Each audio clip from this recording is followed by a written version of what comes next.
Hello friends, आप सभी का मेरे YouTube channel SS tech grip पे बहुत बहुत स्वागत है। और इससे पहले की एक वीडियो हमने की थी जिसमें हमने EC2 इंस्टांस के जो इंटरव्यू में सबसे ज्यादा पूछे गए हैं और सबसे ज्यादा इंपॉर्टेंट जो सिनेरियो बेस्ड क्वेश्चन थे वो 50 क्वेश्चन कवर किए थे। तो आज की इस वीडियो में अब हम उसमें आगे एक और टॉपिक कवर करेंगे, elastic load balancer. Elastic load balancer से रिलेटेड आपसे क्या क्वेश्चन पूछे जा सकते हैं, क्या क्या कंडीशन वो बना सकते हैं इंटरव्यू में, और आपको किस तरह से उसका जवाब देना है, क्या क्वेश्चन में किस चीज का आपको डिटेल में बताना है, वो सारा आज की इस वीडियो में हम डिस्कस करेंगे। अगर आप इंटरव्यू देने जा रहे हैं या अगर आप इंटरव्यू का प्रिपरेशन कर रहे हैं तो इस वीडियो को अगर आप एक बार देख लेते हैं तो आपका लगभग सारा टॉपिक इसका लोड बैलेंसर का कवर हो जाएगा। अगर आपने पहले से पढ़ रखी है एक बार आपको आइडिया लग जाएगा कि किस तरह के क्वेश्चन आएंगे।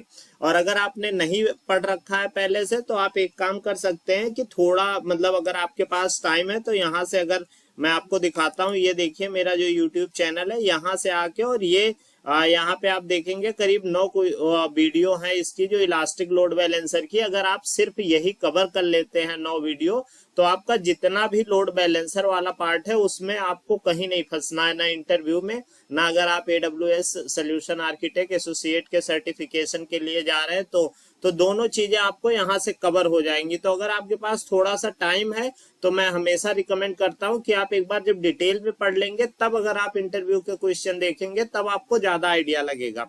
और अगर आपने पहले से पढ़ रखा और इंटरव्यू की तैयारी करने जा रहे हैं या इंटरव्यू देने जा रहे हैं तो आप एक बार इस क्वेश्चन को गो थ्रू कर लीजिए वीडियो को। इसमें मैं इससे पहले वाली वीडियो में भी जब बता रहा था, जब EC2 इंस्टांस के बारे में बात कर रहे थे, मैं कहता हूं कि आप क्वेश्चन देखते जाओ, जो क्वेश्चन आपको आ रहा है वो फास्ट फॉरवर्ड करते जाओ और अगला क्वेश्चन देखो। जो क्वेश्चन लगे कि अगर ये पूछा जाता है इसका जवाब मैं नहीं दे पाता, उसको आप डिटेल में पढ़ो। तो एक तरह से क्या होगा कि आपका जल्दी में और स्पीड में आप सारी चीजें कवर कर पाओगे। तो इस तरीके से इस वीडियो को आपको देखना है। अब इस वीडियो को अगर हम शुरू करते हैं तो इस वीडियो में 80 क्वेश्चन है करीब, अगर बात करें तो शायद 80 से 90 के बीच में कुछ क्वेश्चन है जिसमें हमने सारे टॉपिक कवर कर रखे हैं। जितनी कंडीशन बन सकती है इलास्टिक लोड बैलेंसर की, चाहे एप्लीकेशन लोड बैलेंसर हो, नेटवर्क लोड बैलेंसर हो, या गेटवे लोड बैलेंसर हो, या क्लासिक लोड बैलेंसर हो, सारी चीजें हमने इसमें कवर कर रखी हैं। और इसमें अगर आप क्वेश्चन की बात करो तो करीब 80% क्वेश्चन आपसे एप्लीकेशन लोड बैलेंसर के पूछे जाएंगे। 15% के आसपास आप बात करो तो नेटवर्क लोड बैलेंसर के बारे में पूछा जाएगा, और 5% में गेटवे और क्लासिक लोड बैलेंसर पूछा जाएगा। क्लासिक लोड बैलेंसर में सिर्फ और सिर्फ एक ही काम बचा है कि क्लासिक लोड बैलेंसर को हम कैसे एप्लीकेशन लोड बैलेंसर में माइग्रेट कर सकते हैं, क्योंकि क्लासिक लोड बैलेंसर धीरे धीरे खत्म हो रहा है और AWS आने वाले कुछ समय में उसको हटा भी देगा। तो आपके पास 3 जो मेन लोड बैलेंसर बचते हैं उस पे आपको ज्यादा पढ़ना है, जिसमें सबसे ज्यादा जो यूज होता है वो एप्लीकेशन लोड बैलेंसर होता है।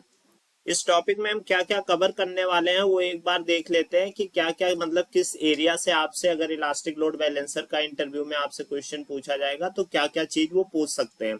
एक तो देखिए बेसिक कॉन्सेप्ट पूछ सकते हैं कि LV होता क्या है, उसके टाइप क्या है, यूज क्या करते हैं, क्या एडवांटेज है, क्या डिसएडवांटेज है, ये सारी चीजें। दूसरा आपसे पूछ सकते हैं कि जो आपका ELB होता है उसको कॉन्फ़िगर कैसे करते हैं, क्या उसके एडवांस फीचर हैं, कौन से लोड बैलेंसर को हमें किस कंडीशन में यूज करना चाहिए, ये सारी चीजें आपसे पूछेंगे। तीसरा आपसे पूछेंगे कि आपका जो इलास्टिक लोड बैलेंसर है, टारगेट ग्रुप है, उनकी मॉनिटरिंग कैसे की जाती है, उनकी लॉग को हम कैसे देखते हैं, ये सारी लॉग कहाँ स्टोर करते हैं, ये इससे रिलेटेड क्वेश्चन पूछे जाएंगे। चौथा आपका जो है ELB का इलास्टिक लोड बैलेंसर का सिक्योरिटी ग्रुप कैसे अटैच होता है, कैसे ऐड करते हैं, जैसे हम इंस्टांस पे करते हैं उस तरह का, उससे रिलेटेड पूछा जाता है। Common trouble shooting of ELB पूछा जाएगा कि जो बेसिक एरर आते हैं कि जैसे 502 हो गया, 504 हो गया, 524 हो गया, ऐसे कुछ एरर आ रहे हैं, या वो आपका टारगेट ग्रुप अनहेल्दी शो कर रहा है, इस तरह की अगर कुछ चीजें पूछी जाएंगी तो वो आपसे बेसिक पूछते हैं कि इस तरह की सिचुएशन है और इसको हम कैसे ट्रबल शूट करेंगे ये। और उसके बाद अगला देखिए ELB परफॉर्मेंस एंड स्केलिंग की परफॉर्मेंस को कैसे इंप्रूव कर सकते हैं, क्या क्या चीजें हम यूज करें, या स्केलिंग कैसे करनी है, अगर हमें लोड बैलेंसर को हाई अवेलेबिलिटी में रखना है या ज्यादा इंक्रीज करना है या डिक्रीज करना है, वो सारी चीजें कैसे कर सकते हैं।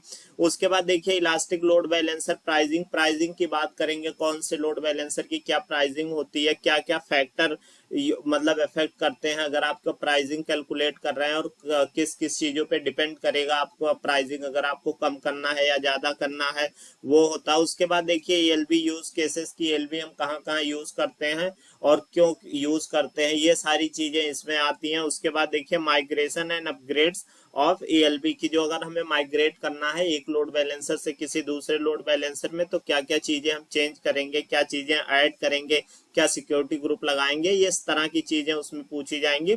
और उसके बाद देखिए 10th टॉपिक है common issues and solution of ALB कि जो कॉमन इश्यूज आते हैं, कि जैसे मान लीजिए आपको ऐड करना है, आपको कुछ समझना है, या आपको मान लीजिए कि उसका कुछ किसी को सोल्यूशन देना है कि क्या बेस्ट कंडीशन होगी, क्या बेस्ट सिचुएशन होगी किसी लोड बैलेंसर को इम्प्लीमेंट करते टाइम, और उसमें क्या बेसिक एरर आ सकते हैं और उस एरर को कैसे रिजॉल्व करेंगे। तो ये सारे इससे रिलेटेड चीजें आपकी जो है इलास्टिक लोड बैलेंसर में पूछी जाएंगी, जो ये सारे एरिया। तो इन्हीं पॉइंट को ही सारा हमने कवर करके जितने भी पॉसिबल क्वेश्चन इसके हो सकते हैं वो हमने सारे कवर किए हैं। आप कहीं से भी अगर पढ़ते हो तो आपको ये सारे क्वेश्चन जरूर मिलेंगे, और कोई भी ऐसा क्वेश्चन इससे अलग आपको कहीं नहीं मिलना है, ये 100% है। ये हो सकता है कि इसमें कुछ और कंडीशन बना के वो इधर उधर करके पूछे उस चीजें, तो वो मैं आपको इसीलिए क्वेश्चन के साथ साथ बताता भी रहता हूं। जैसे इससे पहले वाली वीडियो में जब हम EC2 इंस्टांस के बारे में पढ़ रहे थे, तब मैंने आपको बताया था कि इससे रिलेटेड और क्या क्या क्वेश्चन बन सकते हैं। तो ये सारा पॉइंट हम उसमें कवर करेंगे। उसके बाद देखिए एक चीज जो मैंने इससे पहले वाले में भी बनाया था, इसमें भी मैं आपको बता देता हूँ कि अगर आपका देखिए अगर आप ये क्वेश्चन करते हैं और इसमें मान लीजिए आपको 40% से कम क्वेश्चन समझ में आ रहा है, आप सॉल्व कर पा रहे हो, तो आपको क्या करना है, टॉपिक को फिर से पढ़ना पड़ेगा, क्योंकि आप बेसिक पढ़ के फिर नहीं जा सकते हैं। तो आपको क्या होगा कि टॉपिक जो मैंने अभी वीडियो दिखाई 9 वीडियो, आप वहां से पढ़ सकते हैं और अच्छे से समझ सकते हैं, उसके बाद आप इस वीडियो को देखें। और अगर आपका 40 से 60% का है तो आप मीडियम वाली कैटेगरी में है, कि आपको बेसिक पॉइंट पता है कि लोड बैलेंसर क्या होता है, उसके टाइप क्या है, क्या किस पोर्ट पे काम करता है, ये सारी चीजें आपको थोड़ा थोड़ा आपको पता है। लेकिन क्या है कि आपको उस पे और जो आपके पॉइंट वीक हैं, मतलब जिन जिन पॉइंटों पे आपकी पकड़ अच्छी नहीं है, उन पॉइंट को क्या होगा, आपको और अच्छे से पढ़ना होगा। उसके बाद देखिए 60 to 90% आता है, जो कंडीशन गुड मानी जाती है, उसमें आपको मतलब इलास्टिक लोड बैलेंसर का टॉपिक बहुत अच्छे से क्लियर है, आपको सारी डेफिनेशन आती है, सारी कंडीशन आती है। बट अगर उसमें कुछ ट्रिकी क्वेश्चन बनाया जाएगा सिनेरियो बेस, उसमें आप फंसोगे। तो वो बोला जाता है कि ज्यादा से ज्यादा जो सिनेरियो बेस्ड क्वेश्चन है आप उसकी प्रैक्टिस करो, क्या क्या कंडीशन पॉसिबल है उस तरह के क्वेश्चन को सॉल्व करने के लिए। और अगर आपका 90% से ज्यादा है तो आपकी कंडीशन अच्छी है और आपका इलास्टिक लोड बैलेंसर क्या है, फुल्ली कवर्ड है, और आप इंटरव्यू में इसको बिना मतलब इसके अलावा कहीं और से पढ़े आप इसको सीधा इंटरव्यू में बता सकते हो। और इसके अलावा जो और सर्विसेज हैं उनको आप फिर पढ़ो, कि जो मतलब जिससे आपका पूरा AWS की जितनी भी सर्विसेज हैं वो पूरी कवर रहे। तो ये एक क्राइटेरिया है, इस क्राइटेरिया को आप जरूर फॉलो करिएगा, क्योंकि इसका एडवांटेज ये है कि आपको एकदम एग्जैक्ट पता रहेगा कि आपकी कंडीशन कहाँ है। तो जितना भी अभी इसमें क्वेश्चन होने वाला है, शायद 88 या 89 क्वेश्चन है, तो वो सारे क्वेश्चन को आप देखो कि उसमें से कितना आप जवाब दे पा रहे हो, कितना क्वेश्चन आप समझ पा रहे हो, उस बेसिस पे आप डिसाइड करना। तो चलिए हम इसके जो क्वेश्चन है वो देखते हैं, और उसके साथ ही साथ जो आपको क्वेश्चन रहेगा उसकी मैं डिटेल बता के, और उसके बाद हम उसको AWS कंसोल पे करके भी देख लेंगे कि उसको अगर आपको क्वेश्चन को पूछा जाता है तो जिससे आपको उसकी अंडरस्टैंडिंग अच्छी हो। तो क्वेश्चन अगर हम शुरू करते हैं तो देखिए सबसे पहला क्वेश्चन जो आपसे पूछा जाएगा वो यही पूछा जाएगा कि इलास्टिक लोड बैलेंसर होता क्या, क्योंकि शुरू यहीं से करेंगे कि what is N elastic load balancer, की इलास्टिक लोड बैलेंसर होता क्या है।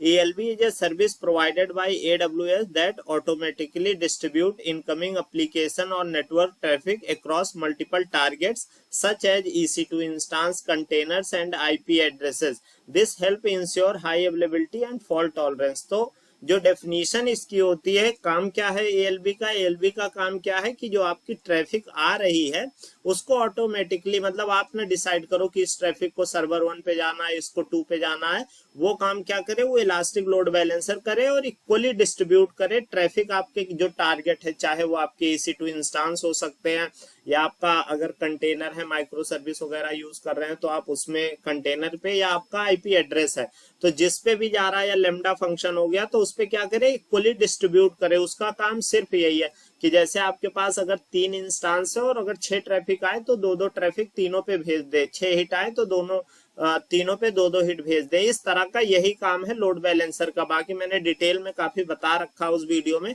तो आप चाहे इंट्रोडक्शन वीडियो देख सकते हैं तो आपको एग्जैक्ट आइडिया लग जाएगा कि लोड बैलेंसर होता क्या है और ये यूज क्या होता है। देखिए, this help ensure high availability and fault tolerance. जो आपकी हाई अवेलेबिलिटी है उसको मतलब एक तरह से आप समझो कि अगर आपके पास 3 इंस्टांस है और तीनों इंस्टांस पे ट्रैफिक इक्वली डिस्ट्रीब्यूट हो रही है, तो एक इंस्टांस किसी वजह से खराब भी हो गया तो भी 2 इंस्टांस पे ट्रैफिक जाती रहेगी जब तक वो नया इंस्टांस नहीं आ जाता है। तो ये सारा काम उसका है जो आपका इलास्टिक लोड बैलेंसर होता है। तो बेसिक डेफिनेशन आपको बहुत अच्छे से पता होनी चाहिए और उसको आप डिटेल में एक्सप्लेन भी कर सको।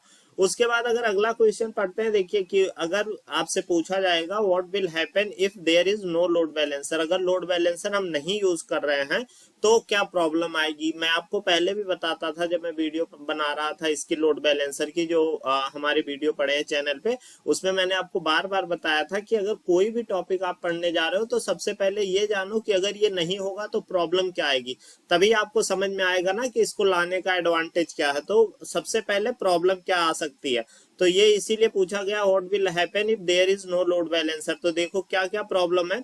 There are 2 main problems without load balancer. Load balancer के बिना 2 क्या प्रॉब्लम हो सकती है। Single point of failure, if the server goes down or something happen to the server, the whole application will be interrupted and it will be become unavailable for the user for a certain period। कि अगर आप मान लो एक आपके पास instance है, आपने equally load balancer नहीं लगाया तो एक इंस्टांस आपने अटैच कर रखा होगा अपने URL से या जो आपका डोमेन है।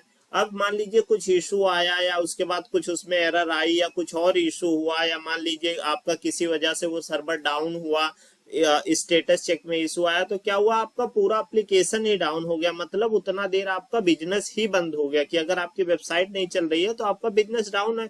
तो वो एक सिंगल पॉइंट का एक प्रॉब्लम ये है। दूसरा प्रॉब्लम क्या है, ओवरलोडेड सर्वर्स।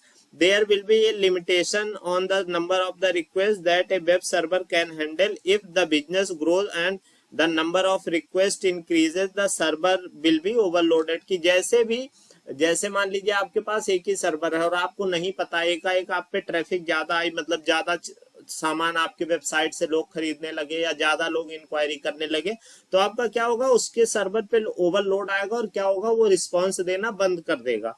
तो दूसरी प्रॉब्लम ये है कि आपके पास अगर एक ही सर्वर रहेगा, उसकी एक लिमिटेशन है कि इतने तक ही ट्रैफिक वो हैंडल कर सकता है। ऐसा नहीं है कि अनलिमिटेड ट्रैफिक वो हैंडल कर पाएगा, या जितना आप मतलब अगर ट्रैफिक बढ़ती है तो उतना वो हैंडल कर पाएगा।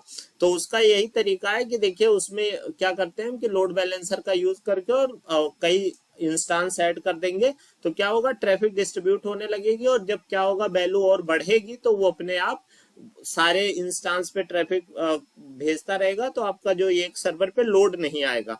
तो दोनों एडवांटेज, जो दोनों चीजें हैं, यही एक तरह से आप समझो आपका इलास्टिक लोड बैलेंसर का एडवांटेज भी है। कि क्या होगा कि एक तो आपको एक सर्वर पे डिपेंड नहीं होना पड़ेगा। अगर आप 5 सर्वर है और इक्वली डिस्ट्रीब्यूट हो रहा है, एक डाउन हुआ तो 4 चलते रहेंगे।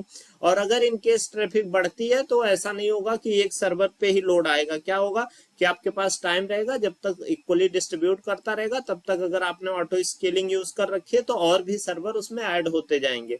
तो ये तरीका होता है काम करने का, और जो आपका लोड बैलेंसर है वो बहुत हेल्पफुल होता है इस कंडीशन के लिए। इसके बाद अगर हम इसमें आगे बढ़ते हैं तो देखिए अगला क्वेश्चन क्या पूछा जाता है, what are the 4 types of elastic load balancer. जो आपके इलास्टिक लोड बैलेंसर हैं किसके AWS के अंदर, उनके क्या क्या टाइप हो सकते हैं। तो देखिए आपके पास जो अभी फिलहाल है वो 4 ऑप्शन अवेलेबल होते हैं। एप्लीकेशन लोड बैलेंसर का होता है, नेटवर्क लोड बैलेंसर का होता है, क्लासिक लोड बैलेंसर होता और गेटवे लोड बैलेंसर। जो आपका जिसमें मैंने आपको बताया भी कि जो सबसे ज़्यादा यूज़ किया जाता है वो एप्लीकेशन लोड बैलेंसर का यूज़ किया जाता है। अगर हमारे पास बहुत हाई ट्रैफिक है, मिलियन ऑफ रिक्वेस्ट आती है और हमें लो लेटेंसी चाहिए, बिल्कुल डिले हम नहीं एडजस्ट कर सकते जैसे गेमिंग वगैरह में होता है, तो वहां पे हम नेटवर्क लोड बैलेंसर का यूज करते हैं। क्लासिक लोड बैलेंसर को जो प्रीवियस जेन लोड बैलेंसर कहते हैं, और ये लगभग अभी यूज में नहीं है, मतलब अब कोई भी जो नया सेटअप करता है वो क्लासिक लोड बैलेंसर का यूज नहीं करता। क्लासिक लोड बैलेंसर का सिर्फ और सिर्फ यूज तब किया जाता है, मतलब इसमें जो आपसे पूछा जा सकता है वो कैसे माइग्रेट करेंगे एप्लीकेशन लोड बैलेंसर या नेटवर्क लोड बैलेंसर में, उससे रिलेटेड चीजें पूछी जाती है। उसके बाद गेटवे लोड बैलेंसर है। गेटवे लोड बैलेंसर आपके सिक्योरिटी अप्लायंसेस जो होते हैं उनके लिए यूज किया जाता है कि आप बहुत ढेर सारा जैसे आईपीएस आईडीएस यूज कर रहे हैं या फायरवॉल यूज कर रहे हैं, तो वहां पे क्या होता है, क्लासिक लोड बैलेंसर का यूज किया जाता है। तो ये 4 टाइप आपके हैं, मैं इसको भी आपको दिखा भी दूंगा अगर, लेकिन अभी हम उससे आगे बढ़ते हैं। तो देखिए एक आता है ओएसआई मॉडल, हालांकि ये लोड बैलेंसर का टॉपिक नहीं है, ये नेटवर्किंग का अलग टॉपिक है। अगर आप नेटवर्किंग से रिलेटेड पढ़ रखे होंगे तो आपको पता होगा ओएसआई मॉडल। तो ओएसआई मॉडल होता क्या है, क्योंकि क्या है कि जब आपसे पूछा जाएगा कि कौन सा लोड बैलेंसर कौन से लेयर पे काम करता है, तो हो सकता है वो आपसे ये भी पूछ सकते हैं कि ओएसआई होता क्या है, जो आप लेयर के बारे में बोल रहे हो तो वो होता क्या, उसका यूज क्या है, ये सब तो देखिए बेसिक आपको पता होना चाहिए। द ओएसआई होता है the open system interconnection OSI model describe 7 layers that computer system use to communicate over a network. क्या होता है, एक तरह से आप समझो कि 7 सेगमेंट में डिवाइड कर दिया गया है, जिससे मतलब कम्युनिकेट किया जाता है, और जिसको अगर कोई इशू आता है तो आपको रिजॉल्व करने में भी आसानी हो, कि आपको पता हो कि कौन से लेयर का ये इशू होगा, तो उस पर आप काम कर सकते हैं। तो ओएसआई मॉडल का सिर्फ ये डेफिनेशन होता है, आप इसको याद रखिएगा। अगर उसमें देखिए तो आपके पास ये 7 लेयर होती है। पहली होती है फिजिकल लेयर, फिर data link layer, network layer, फिर transport layer, session layer, presentation layer and application layer. ये 7 आपके पास लेयर होती है। अगर इसमें हम बात करते हैं, अगर सबसे पहले हम एप्लीकेशन लोड बैलेंसर की बात करते हैं तो वो एप्लीकेशन लेयर पे काम करता है, ये ध्यान रखिएगा। Application load balancer application layer पे काम करता है। नेटवर्क लोड बैलेंसर जो है वो ट्रांसपोर्ट लेयर पे काम करता है। इसमें भी लोग कंफ्यूज होते हैं कि जैसे पूछा जाता है कि अगर application load balancer application layer पे काम कर रहा है तो नेटवर्क लोड बैलेंसर कौन से लेयर पे काम करेगा, तो फ्लो में लोग नेटवर्क लेयर बोल देते हैं, तो इसका ध्यान रखिएगा। चौथे पे काम करता है ट्रांसपोर्ट लेयर पे, application load balancer application layer पर और network load balancer transport layer पे। उसके बाद जो आपका क्लासिक लोड बैलेंसर है वो एप्लीकेशन लेयर पे और ट्रांसपोर्ट लेयर पे दोनों पे काम करता है, या जो आपका क्लासिक लोड बैलेंसर होता है उस मतलब दोनों लेयर पे वो काम कर सकता है। उसके बाद जो आपका आता है गेटवे लोड बैलेंसर, वो आपका नेटवर्क लेयर पे काम करता है लेयर 3 में। तो ये याद रखिएगा कि जो एप्लीकेशन लोड बैलेंसर है वो लेयर 7 पे काम करता है, जो आपका नेटवर्क लोड बैलेंसर है वो लेयर 4 पे करता है, जो आपकी ट्रांसपोर्ट लेयर है। उसके बाद जो आपका क्लासिक लोड बैलेंसर है वो लेयर 4 और लेयर 7 दोनों पे काम करता है, और जो नेटवर्क लोड बैलेंसर और गेटवे लोड बैलेंसर है वो आपका लेयर 3 पे काम करता है। तो ये आप बस याद रखिएगा, हल्का सा पता हो कि कौन सी लेयर क्या होती है उतना ही काफी है। उसके बाद अगर हम आगे बढ़ते हैं तो देखिए अब जो हमसे क्वेश्चन पूछे जाएंगे आपसे, उसमें बेसिकली ये पूछा जाएगा कि network load balancer application load balancer में क्या डिफरेंस है, application load balancer classic load balancer में क्या डिफरेंस है। मतलब एक तरह से आप समझ लो दो लोड बैलेंसर को कंपेयर करेंगे। तो अगर डिफरेंस में पूछा जाएगा तो एक पॉइंट तो आप जरूर याद रखिएगा। पहला तो आप लेयर का बोल देंगे कि भाई ये लोड बैलेंसर इस लेयर पे काम करता है, ये लोड बैलेंसर इस लेयर पे। उसके बाद अगर आपको कुछ एडवांटेज डिसएडवांटेज उसका पता है तो उसमें वो ऐड कर सकते हैं। तो इस तरह से आपको इसका जवाब देना है जब भी आपसे पूछा जाएगा कि 2 लोड बैलेंसर के बीच में या किसी पर्टिकुलर लोड बैलेंसर का, तो सबसे पहले उसका आप लेयर बता दिया करिए, क्योंकि वो आसान भी हो, आपको याद भी रहेगा। फिर आगे आप एडवांटेज डिसएडवांटेज उसमें ऐड कर सकते हैं। तो देखिए अगला क्वेश्चन है कि what is the difference between classic load balancer and application load balancer, की जो आपका क्लासिक लोड बैलेंसर होता है और एप्लीकेशन लोड बैलेंसर उसके बीच में क्या डिफरेंस होता है। तो देखिए CLB operate at both layer 4 TCP and layer 7 STTP and STTPS। जो आपका क्लासिक लोड बैलेंसर है वो इस पे काम करता है 4 और 7 पे, मैंने आपको भी जो बताया। While ALB operates only at layer 7, जो आपका ALB है वो सिर्फ और सिर्फ किस लेयर पे काम करता है, 7 पे। ये तो आपको मैं जो बता रहा था कि ये सबसे पहले आपको यही लाइन बोलनी है, 2 लाइन तो आपका इसी में कवर हो जाएगा कि एक ही बेसिक डिफरेंस आपको समझ में आ गया। उसके बाद देखिए अगर एडवांस फीचर की बात करें तो LB provide advance feature like path based routing, host based routing and web socket support, ये जो होता है एलबी का जो आपका एडवांटेज है वो है। अब अगर आपको बेसिक आइडिया होगा तो आपको पता होगा path based routing, host based routing क्या होती है या वेब सॉकेट सपोर्ट क्या होता है। तो जैसे आप पाथ बेस्ड राउटिंग आप ऐसे समझो कि जैसे आप किसी वेबसाइट पे लॉगिन करते हो, तो एक तो आपका वेबसाइट का यूआरएल हो गया, उसके बाद स्लैश लगा के होम होता है। तो जब आप क्लिक करोगे स्लैश लगा के होम पे, तो आप जो होम पेज है उस पे आ जाओगे, या स्लैश लगा के कॉन्टेक्ट अस पे, तो आप कॉन्टेक्ट अस पे पहुंच जाते हो, या अगर मान लो स्लैश लगा के आवर सर्विसेज लिखा है तो आप उस पे सीधा पहुंच जाते हो। इस तरह से आप उस पे काम करते हो, जैसे जैसे स्लैश लगाते जाते हो उस पे आप काम करते जाते हो। तो जो ये पाथ बेस्ड राउटिंग होता है उसका काम सिर्फ और सिर्फ यही होता है कि आपका जो पर्टिकुलर पाथ है, कि जैसे अगर कॉन्टेक्ट अस के लिए कोई आ रहा है तो सीधा कॉन्टेक्ट अस पे उसके सर्वर पे जाए। तो ये होता है आपका पाथ बेस्ड राउटिंग। दूसरा होता है होस्ट बेस्ड राउटिंग। जैसे आपने देखा होगा डोमेन हो गया, डोमेन के अंदर सब डोमेन हो गया। जैसे मान लीजिए कोई भी google.com है, आगे .api.google.com कर दिया या कुछ और ऐड करके कर दिया, तो वो आपका हो गया होस्ट की पर्टिकुलर डोमेन या सब डोमेन पे जो आपकी ट्रैफिक है वो राउट हो। और वेब सॉकेट सपोर्ट आप एक तरह से समझो एक प्रोटोकॉल होता है कि जो आपका फुल डुप्लेक्स होता है, लॉन्ग लिव होता है, मतलब बेसिकली कि जो आपका क्लाइंट्स मतलब लंबे समय तक अटैच रहे और वो सपोर्ट करता है। जैसे मान लीजिए आपका लाइव चैट हो गया, तो लाइव चैट में ऐसा नहीं कर सकते हैं आप कि बार बार आपको, जैसे मान लीजिए कि आप एक उससे बात कर रहे हैं, एकाएक आपको किसी दूसरे पे ट्रांसफर कर दे, ऐसा ना हो। तो मतलब आप उससे बात चल रही है या आपकी जो डिटेल है वो रहे, तो ये होता है कि कनेक्शन बना हुआ।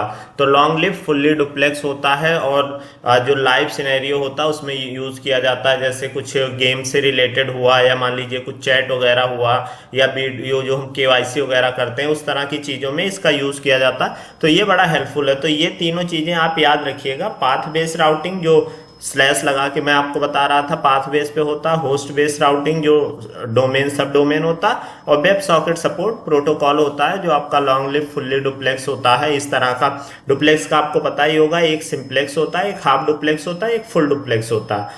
सिंप्लेक्स होता है जैसे आपके स्पीकर वगैरह हो गए कि आप एक साइड से बोल रहे हो, दूसरे साइड से लोग सुन रहे हैं, पर जो सुन रहा हो वो नहीं बोल सकता है, मतलब उसको वो एक डायरेक्शन में उसमें जो ट्रैफिक जाती है, कि जैसे आपने बोला तो बाहर वो जाके स्पीकर से आउट हुई, उधर से कोई बोलेगा वो आपको नहीं सुनाई पड़ेगा। तो वो बोलते हैं कि आपका हो गया सिंप्लेक्स। और एक होता है हाफ डुप्लेक्स, की मतलब दोनों साइड से आवाज आ सकती है बट एक बार में एक ही साइड से। जैसे वॉकी टॉकी होता था, आप आर्मी वगैरह का बोलते थे तो कोई वो बात बोलते थे कि हम यहाँ पहुंच गए, ओवर एंड आउट की मतलब अब हमारी बात खत्म हो गई, तब वो सामने वाला बोलता था इस तरह का कि एक बार में एक ही डायरेक्शन से जाए। उसके बाद आया जो आपका होता है फुल डुप्लेक्स, जैसे आपके फोन वगैरह हुए। अब मोबाइल में आप इधर से भी बोल रहे हैं, उधर से, दोनों लोग सेम टाइम बोल सकते हैं, हालांकि सुनाई ना पड़े या कुछ नॉइस आए वो अलग बात है, लेकिन दोनों लोग दोनों साइड से बोलेंगे और आवाज आ जाएगी भी। तो ये होता है आपका फुल डुप्लेक्स। तो जो वेब सॉकेट सपोर्ट आपका होता है वो क्या करता है, फुल डुप्लेक्स को सपोर्ट करता है। तो ये आपको डिफरेंस समझ में आ गया होगा। उसके बाद अगर इसमें हम आगे बढ़ते हैं तो देखिए अगला है कि when should you use network load balancer. आप नेटवर्क लोड बैलेंसर का कब यूज करेंगे। तो देखिए नेटवर्क लोड बैलेंसर क्या होता है, आपका लेयर 4 पे काम करता है और क्या क्या इसका एडवांटेज है। तो NLB is suitable for application that require high performance and low latency TCP UDP load balancing. It design to handle million of request per second while maintaining ultra low latency, की जो इसकी latency है ultra low है। मतलब low latency तो application load balancer की भी है, लेकिन इसकी एकदम अल्ट्रा लो है कि एकदम ना के बराबर डिले है।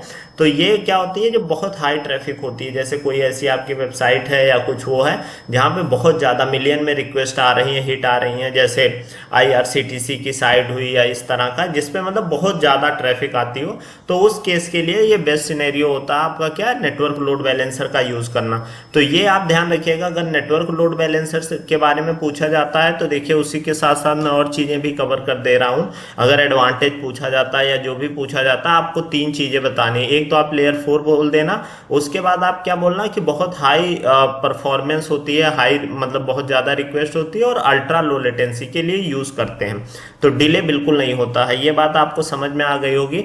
उसके बाद देखिए आया है कि what is the main advantage of using an application load balancer. अभी जो मैंने आपको बताया कि एप्लीकेशन लोड बैलेंसर, देखिए उसमें भी था, जब हम कंपेयर कर रहे थे तब भी उसका एडवांटेज जानना था, और इसमें भी वो पूछ रहे हैं कि क्या एडवांटेज है। तो LB offer advance routing features including path based routing जो मैंने अभी आपको बताया, host based routing and the ability to route traffic based on HTTP headers method and query string, कि जिसके रिक्वायरमेंट के हेडर के अनुसार आपको जो ट्रैफिक ट्रांसफर करनी है, जो मैं अभी आपको बता रहा था पाथ बेस्ड राउटिंग और होस्ट बेस्ड राउटिंग में, तो उस अनुसार इसमें क्या होता है कि वो ट्रैफिक को राउट कर सकता है कि सीधा उसी पेज पे लैंड हो या उसका अलग सेक्शन बना दे इस तरह का। तो आप वो फीचर का यूज कर सकते हैं किसमें, एप्लीकेशन लोड बैलेंसर में। तो ये बात आपको समझ में आ गई। उसके बाद देखिए how do you configure an application load balancer. अब देखिए एप्लीकेशन लोड बैलेंसर को कॉन्फ़िगर करना, अगर जैसे आपने क्रिएट किया तो आप सीधा स्टेप बोल दोगे कि हम डैशबोर्ड पे जाते हैं, क्रिएट लोड बैलेंसर करते हैं, उसके बाद टारगेट ग्रुप बनाते हैं, लिसनर की सेटिंग करते हैं और इस तरह का रूल वगैरह सेट करके बना देते हैं। तो आपको देखिए बेसिक जो स्टेप होता है, you configure an LB by creating a new load balancer in the AWS management console, setting up listeners, जो आप लिसनर की सेटिंग करते हैं कि उसमें जो टारगेट ग्रुप के साथ कॉन्फ़िगर करते हैं कि मतलब क्या टारगेट आपका होगा और या किस पोर्ट पे सुनेगा। जैसे लिसनर में हो गया कि आप ये डिसाइड कर रहे हो कि HTTP और या HTTPS मतलब पोर्ट 80 लिसनर होगा या पोर्ट 443 होगा। उसके बाद आप टारगेट ग्रुप क्रिएट करते हो कि टारगेट ग्रुप में आपका IP होगा कि लैम्डा फंक्शन होगा या एप्लीकेशन लोड बैलेंसर खुद भी टारगेट हो सकता है या आपका जो वो हुआ इंस्टांस हुआ वो हो सकता है। उसके बाद define routing rule and specifying security group की किन किन पोर्ट को आपको ओपन रखना है, किस किस से ट्रैफिक आएगी और ये सारी चीज़ें। तो ये सारा स्टेप आप क्या है कॉन्फ़िगर करते हैं। तो ये बात आपको समझ में आ गई। एक बार मैं आपको दिखा देता हूँ तो आपको आइडिया लग जाएगा यहाँ से। जैसे अगर हम यहाँ पे आते हैं तो आप देखोगे अगर यहाँ पे तो जो आपका EC2 इंस्टांस जो होता है, EC2 का डैशबोर्ड, उसमें ही लोड बैलेंसर आपका होता है। तो यहाँ पे जैसे ये लोड बैलेंसर आपका आ रहा है तो यहाँ पे जब आप क्लिक करोगे तो देखोगे अभी आपके पास कोई लोड बैलेंसर नहीं है। जब आप क्रिएट लोड बैलेंसर पे क्लिक करोगे तो आपके पास ऑप्शन आता है, देखिए एप्लीकेशन लोड बैलेंसर का आ गया, नेटवर्क लोड बैलेंसर का आ गया, गेटवे लोड बैलेंसर का, और ये देखिए क्लासिक लोड बैलेंसर और प्रीवियस, उसका डिटेल थोड़ा सा इन लोगों ने लिख भी रखा है तो यहाँ से आप देख सकते हैं। बाकी इसकी डिटेल वीडियो मैंने हर लोड बैलेंसर की, उसका एडवांटेज डिसएडवांटेज और डिफरेंस काफ़ी डिटेल में बता रखा, मैंने दिखाया भी था। तो 9 वीडियो की वो प्लेलिस्ट है। अगर पॉसिबल आपके पास है 3-4 घंटे का समय तो वो आप देख लेंगे, तो ये आप वीडियो देखेंगे तो आपको बहुत अच्छे से सारा पॉइंट समझ में आएगा और वो आप डिटेल से वहाँ से देख भी सकते हैं। तो यहाँ से आके और आप क्रिएट कर सकते हैं। अब जैसे अगर मान लीजिए आप यहाँ पे आके और यहाँ पे एप्लीकेशन लोड बैलेंसर पे क्रिएट पे क्लिक करते हैं तो यहाँ पे देखिए उसका नाम डाल देते हैं, उसके बाद इंटरनेट फेसिंग या इंटरनल है वो करके, और यहाँ पे आप आके BPC सेलेक्ट करते हैं और अवेलेबिलिटी जोन, सिक्योरिटी ग्रुप सारा, और ये देखिए लिसनर का है कि HTTP और HTTPS 2 ऑप्शन होते हैं। तो यहाँ पे वो सेलेक्ट करके और यहाँ पे वो अगर आपको सर्टिफिकेट वगैरह लगाना है लगा के और क्रिएट लोड बैलेंसर पे यहाँ पे आके कर देंगे। तो इतना सा बेसिक सा स्टेप होता है। टारगेट ग्रुप अगर आपने पहले से क्रिएट कर रखा है तो यहाँ पे आप अटैच कर दीजिए, नहीं तो यहाँ से आप क्लिक करके एक नया टारगेट ग्रुप क्रिएट भी कर सकते हैं। उसके बाद देखिए जो मैं आपको बता रहा था पाथ बेस्ड राउटिंग, तो ये देखिए amazon.com करके यहाँ तक लगा हुआ, फिर /EC2 कि मतलब उसके अंदर हम क्या आए हैं, EC2 में आए हैं, फिर /home उसके होम पे है, फिर उसके बाद देखिए यहाँ पे क्रिएट लोड बैलेंसर का कर रहे हैं। तो इस तरह का देखिए स्लैश लग लग के URL बनता है। तो इसी पे अगर जैसे मान लीजिए आपको एक डायरेक्ट करना है कि EC2 की ट्रैफिक इस पे आए तो सीधा आप इस पे ट्रांसफर करवा दो। तो ये आपका होता है पाथ बेस्ड राउटिंग। और यहाँ पे आगे जैसे आप देख रहे हो ना amazon.com, यहाँ के आगे कंसोल और ये लगा हुआ है, तो ये आपका क्या हो गया, सब डोमेन। तो ये इस बेसिस पे भी आप ट्रैफिक को राउट करा सकते हो। तो ये उसका डिफरेंस होता है जो मैं आपको बता रहा था पाथ बेस्ड राउटिंग और होस्ट बेस्ड राउटिंग का। तो अभी उसको हालांकि हम और डिटेल में देखेंगे थोड़ा सा, क्योंकि एग्जाम्पल के साथ, क्योंकि हो सकता है वो पूछें उसमें डिटेल में, तो वो भी आपको पता होना चाहिए। तो उसके बाद हम आगे बढ़ते हैं। तो देखिए दिया है when should you use gateway load balancer, कि आपको गेटवे लोड बैलेंसर कब यूज करना है। अभी हमने देख लिया नेटवर्क लोड बैलेंसर कब यूज करना है, फिर हमने ये भी जान लिया कि एप्लीकेशन लोड बैलेंसर के एडवांटेज क्या होते हैं और क्या क्या किस कंडीशन में यूज करना। जैसे उसी में देखिए आपसे ऐसे क्वेश्चन पूछ लेंगे कि होस्ट बेस्ड राउटिंग हमें करानी है, पाथ बेस्ड राउटिंग करानी है, क्या यूज करें, या हमें वेब सॉकेट का सपोर्ट चाहिए तो क्या यूज करें। तो इस तरह के बहुत सारे क्वेश्चंस उसमें वो सिनेरियो बेस्ड क्रिएट करते जाएंगे। तो इसीलिए आपको बेसिक आइडिया रहेगा तो आप जवाब दे सकते हैं। अब उसके बाद देखिए ये दिया हुआ है when should you use gateway load balancer. तो gateway load balancer operates at layer 3 of OSI model. जो गेटवे लोड बैलेंसर है वो किस लेयर पे काम करता है? लेयर 3 पे ओएसआई मॉडल पर हमने ये बात किया था। It allow you to deploy scale and manage virtual appliances such as firewall, intrusion detection and intrusion prevention system, मतलब IPS, IDS and deep packet inspection system, कि मतलब आपको सिक्योरिटी से रिलेटेड बहुत ढेर सारे जो काम करने होते हैं उस कंडीशन में आप एक पूरा सेटअप बना देते हैं। वो मैं अभी आपको दिखाऊंगा भी कि ट्रैफिक कैसे आती है और कैसे जाती है। तो इन सब कंडीशनों के लिए आपका जो है गेटवे लोड बैलेंसर यूज किया जाता है। फायरवॉल याद रखिएगा, आईपीएस, आईडीएस याद रखिएगा, और डीप पैकेट इंस्पेक्शन के लिए यूज किया जाता है। It combines A transparent network gateway, a single entry and exit point for all traffic, and distribute the connection to virtual appliances and scale them up or down with demand। कि मतलब एक single entry और exit point होगा। एक तरह से आप समझो कि एक आपका पूरा सेटअप है सिक्योरिटी का, तो कोई भी ट्रैफिक आती है उसमें जाके उसमें पूरा राउंड जो जो आपने सिक्योरिटी के लिए अप्लायंसेज लगा रखा उससे पास होके फिर जाएगी वो सर्वर को। तो इस तरह का वो सेटअप होता है। एक सिंगल एंट्री और सिंगल एग्जिट होता है। जैसे बोलते हैं ना कि चेक इन है, तो कोई बंदा अगर जैसे मॉल में अंदर आ रहा तो जो चेक इन एरिया है वहां से क्रॉस करेगा, फिर अंदर जाएगा, बाहर जाना होगा फिर उसी रास्ते से होके जाना होगा।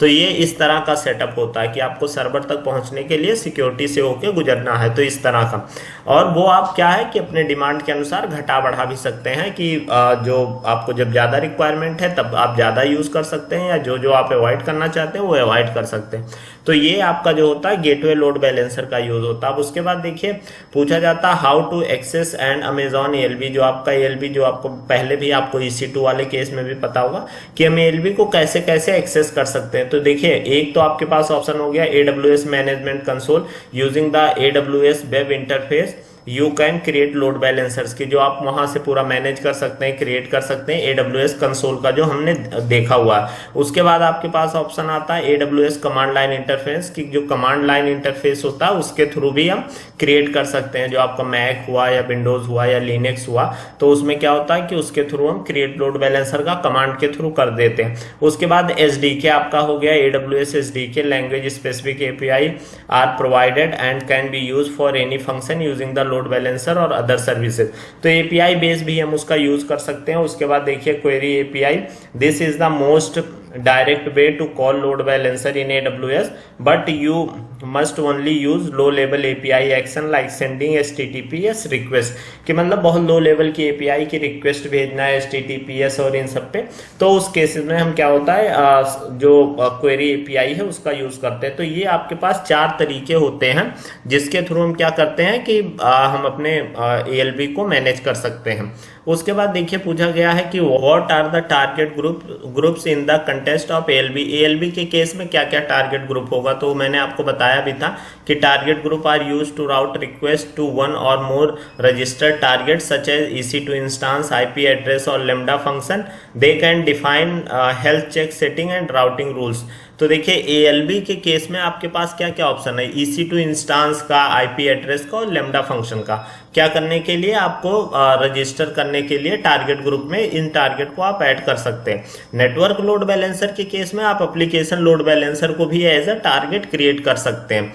तो they can define health check setting and route rule. तो मतलब बेसिक आपके पास जो हेल्थ चेक हो गया और राउटिंग रूल हो गया उसके बेसिस पे आप अगर सोचो EC2 इंस्टांस हुआ, IP एड्रेस हुआ, लेमडा फंक्शन, इन सब का यूज एज अ टारगेट कर सकते हो। किसमें? एप्लीकेशन लोड बैलेंसर में। अगर नेटवर्क लोड बैलेंसर में पूछा जाएगा तो उसमें आप एप्लीकेशन लोड बैलेंसर को भी एज अ टारगेट यूज कर सकते हो। उसके बाद अगर आगे बढ़ते हैं तो देखिए how do you configure health check for your ALB। जो आपका ALB है उसके लिए हेल्थ चेक का कैसे करते हैं। In the ALB management console navigate to health check setting, define the protocol port and path for health check. जो मैं भी आपको दिखा रहा था कि HTTP या HTTPS हुआ या उसके बाद जो स्लैश लगा के होता है उस बेसिस पे आप हेल्थ चेक कर सकते हैं। Configure the threshold healthy and unhealthy state as well as interval and timeout. देखिए अब उसमें क्या क्या टर्म आपके पास आते हैं। हेल्दी स्टेटस आता है, अनहेल्दी। हेल्दी स्टेटस क्या होता है कि जैसे मान लीजिए कोई आपका इंस्टांस खराब रहा हो या कोई इंस्टांस आपने रिपेयर किया हो या कोई इंस्टांस आपने नया ऐड किया हो, तो क्या होता है लोड बैलेंसर तुरंत उस पर ट्रैफिक नहीं भेजता है।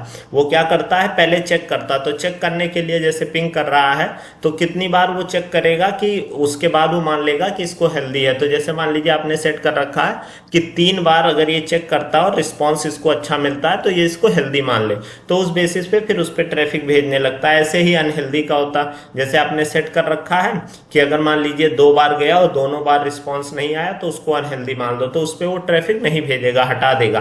फिर उसमें इंटरवल होता है कि कितने कितने देर पे वो पिंग करे, या टाइम आउट होता है कि कितने देर में अगर उसको रिस्पॉन्स नहीं मिला तो उसको वो हेल्दी या अनहेल्दी मान लेगा। अगर जैसे मान लीजिए 10 सेकंड हुआ, 10 सेकंड में नहीं रिस्पॉन्स मिला तो उसको अनहेल्दी मान लेगा। तो इस तरह से ये सारे पैरामीटर होते हैं, इसको मैंने डिटेल में बता रखा एप्लीकेशन लोड बैलेंसर में। तो अगर आपके पास टाइम हो तो एक बार देख सकते हैं, वहां से आपको ये बहुत अच्छे से समझ में आ जाएगा। तो अगर अब हम आगे बढ़ते हैं तो आप देखेंगे कि अगला क्वेश्चन है what is SSL termination and how it is configured on an ALB, की जो आपका एसएसएल टर्मिनेशन क्या होता है। वैसे ये लोड बैलेंसर का क्वेश्चन नहीं है, लेकिन ये ज़्यादा जरूरी है कि इसको कैसे आप कॉन्फ़िगर करेंगे, किस पे, एएलबी पे। तो SSL termination is the process of decrypting HTTPS traffic at the load balancer before it is forwarded to back end server. जो आपके बैक एंड सर्वर पे जो आपके EC2 इंस्टांस लगे हुए हैं, जो आप यूज कर रहे हैं एज अ टारगेट, उस पे जो आपकी ट्रैफिक को भेजने से पहले वो क्या करता है कि डिक्रिप्ट करता है। तो वो एसएसएल टर्मिनेशन का काम हो गया। उसके बाद it is configured by uploading an SSL TLS certificate at the load balancer and specifying HTTPS listener, कि जो आपका SSL सर्टिफिकेट होता है वो हम क्या करते हैं उसमें, अगर आप या तो कहीं से दूसरी जगह से परचेज किए हो उसको आप इंपोर्ट कर सकते हो, या अगर मान लो आप AWS में ही लेते हो तो आपको क्या करना होगा, एक सर्टिफिकेट का रिक्वेस्ट डालते हैं और उसके बाद जो उसकी डिटेल होती है CNAME वगैरह उसको हम मैप करते हैं जहाँ से हमारा DNS होस्ट होता है, मेन जो आपकी वेबसाइट का URL होता है वहाँ से हम उसको वो करते हैं, मैप करते हैं, और उसके बाद क्या करते हैं उसको हम लाके अपने उस पे ऐड कर देते हैं लोड बैलेंसर पे। तो ये एक प्रोसेस होता है जो हमारा लिसनर होता है, मतलब SSL सर्टिफिकेट होता है उसको ऐड करने का। अगर जैसे आप यहाँ पे देखोगे तो यहाँ पे जैसे अभी हम आप ये देखो HTTPS लिए तो हमारे पास ये आ गया कि यहाँ पे हम SSL सर्टिफिकेट देखिए, डिफॉल्ट SSL TLS सर्टिफिकेट। तो इसमें 3 तरीका होता है, एक तो आप है कि रिक्वेस्ट कर लो, एक ये होता है कि जो आपका IAM से है या आपका क्या इंपोर्ट करना है सर्टिफिकेट। तो यहाँ पे जैसे देखिए हमारे पास कोई सर्टिफिकेट नहीं है। अब यहाँ पे आप रिक्वेस्ट पे जाएंगे तो रिक्वेस्ट करने का तरीका यही होता है। रिक्वेस्ट करने में आपको क्या करना होता है, यहाँ पे आप आएंगे, यहाँ पे देखिए रिक्वेस्ट पब्लिक सर्टिफिकेट हम यहाँ पे करते हैं। उसके बाद यहाँ पे आप अपना डोमेन नेम डाल देंगे और उसके बाद आप यहाँ पे डाल देंगे कि कैसे वैलिडेट करेंगे कि मतलब आप ही ऑथराइज हो, क्योंकि ये भी तो पता चलना चाहिए कि आपकी ओनरशिप है, नहीं तो आप दूसरे के उस पर ले रहे हो।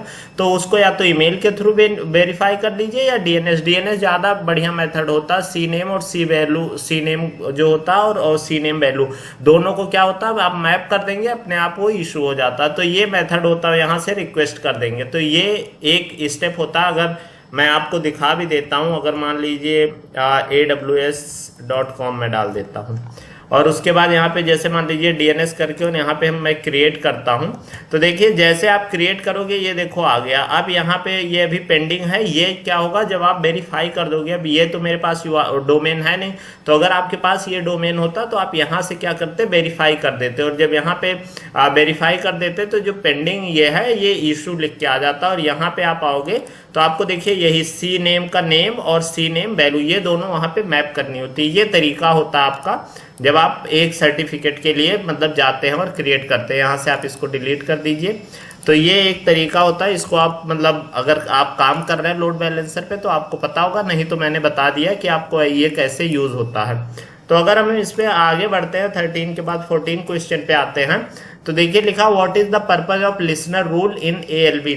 आपको इससे पहले जो मैं बता रहा था उसमें मैं आपको बता रहा था कि जो URL बेस होता है, होस्ट बेस राउटिंग होती है, या आपका पाथ बेस राउटिंग होती है, वो सारी जो मैं डिटेल बता रहा था वो सारी चीज जो कॉन्फ़िगर होते हैं वो लिसनर पे ही होते हैं। Listener rule determine how the ALB route incoming request based on the condition such an URL, जो आप पाथ बेस होता है, host name and HTTP header they define how traffic should be forwarded to target group. तो basic काम यही होता है कि एक आप समझ लो कि एक कॉन्फ़िगर किया जाता है, एक रूल सेट किया जाता है जिस बेसिस पे क्या होता है, जो आपकी इनकमिंग ट्रैफिक होती है आपके टारगेट ग्रुप को क्या की जाती है, फॉरवर्ड की जाती है। तो ये काम होता है जो आपका लिसनर होता है, कि जो आपको मतलब बोलते हैं ना कि लिसनर मतलब सुन रहा है, जो आपकी इनकमिंग ट्रैफिक की बात सुन रहा है कि उसको किस बेसिस पे डिसाइड करना कहाँ भेजना है, तो वो काम हो गया लिसनर का। उसके बाद अगर आगे बढ़ते हैं, what is web socket support in ALB. अब वेब सॉकेट सपोर्ट में मैं आपको बताया भी था कि जो उसका क्या होता है, आप थोड़ा सा याद रखिएगा कि क्या होता है। Web socket support allow ALB to handle long live full duplex connection between client and server. मतलब जो आप पे रिक्वेस्ट भेजा है, जैसे मान लीजिए आप कहीं कोई वेबसाइट एक्सेस कर रहे हो, तो आप क्लाइंट हो गए और जो उस पर सर्वर लगा है जो वेबसाइट का है वो सर्वर हो गया, तो उसको क्या होता है, उनके बीच में कनेक्शन बनाने के लिए लॉन्ग लिव्ड और फुल डुप्लेक्स होता है, making it suitable for real time application. Real time application देखिए, फुल डुप्लेक्स का रियल टाइम एप्लीकेशन क्यों जरूरी है कि जैसे आप किसी से बात कर रहे हो, वो भी अपनी बात बोल रहा है, आप भी अपनी बात बोल रहे हो, तो ऐसा ना हो कि एक बार में एक ही आदमी बोल पाए। तो उसके लिए होता है कि हम क्या यूज करते हैं, वेब सॉकेट सपोर्ट। तो ये आप याद रखिएगा, ये ज्यादा जरूरी है याद रखना कि एएलबी जो है वो वेब सॉकेट सपोर्ट, मतलब वेब सॉकेट सपोर्ट है उसमें, तो वो बहुत इंपॉर्टेंट है, क्योंकि एएलबी का अगर आप एडवांटेज की बात करो तो ये सारे उसके एडवांटेज होते हैं। उसके बाद देखिए अगला क्वेश्चन है, how does path based routing work in ALB. ALB जो है देखिए पाथ बेस्ड राउटिंग होती है। पाथ बेस्ड राउटिंग मैंने आपको बताया, जैसे देखिए एग्जांपल के लिए मैंने भी लिखा है कि जैसे मान लीजिए ये आपकी वेबसाइट हो गई example.com, फिर उसमें जैसे आपने देखा होगा कि आप अमेजोन पे जाएं, प्राइम पे या सोनी लिव का या नेटफ्लिक्स का किसी का ले, तो उस पर आता है हिंदी देखना है कि इंग्लिश देखना है, फिर उसमें वेब सीरीज देखनी है कि आपको मूवीज देखनी है, तो इस तरह का सेक्शन बना होता है। उस पर आप क्लिक करते हैं तो आपको वो क्या करता है, उस वाले यूआरएल पे ले जाता है। तो वैसे ही ये भी है, path based routing allow ALB to route traffic to different target group based on the URL path of the request, enabling you to direct request to different services or micro services.